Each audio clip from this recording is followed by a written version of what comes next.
有人讲狗仔呢是咱人类上界忠实的朋友。来看这新德县动保所3年前呢，有收养一只咬死人的比特犬，伊叫做尖椒。也因为伊有攻击性，依照法规呢是袂当互民众去领养的。这3年来，这只尖椒呢，就一直封关伫咧狗笼内面。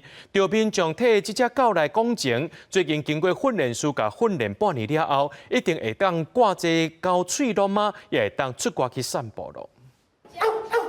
看到有人活来，比特犬连咪大声吠，替人顶悬搁带有攻击性的警示。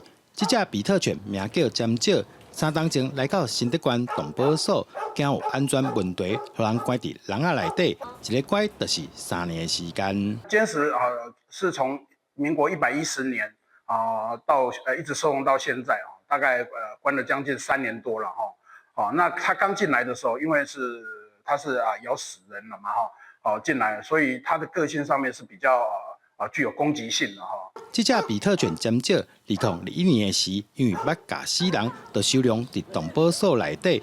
依照规定，无法度互一般民众领养。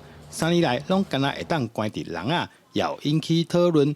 最近动保所找来专业人员，经过训练，尖椒即马已经会当挂安全喙罨出来外口运动。因为空间狭小，所以它比较容易激动，旁边有很多狗也很激动，所以这样的环境下要对它做什么训练就比较困难。那它已经很喜欢出来散步，散步的时候也很平静。是尽量利用各种这种分散它注意力让它不要这么在意它戴口罩这个部分让它来减轻它的这个焦虑感那我们会持续来让坚持接受这种相关的训练动保所指出，比特犬比一般的狗仔攻击性更较强，所以较常听到发生攻击动物，甚至攻击民众的意外。因为比特犬尖椒经过训练有较稳定动保所表示，未来会继续训练，希望改变伊的性地甲状态。总是对狗仔来讲，会当出来活动是真好的代志。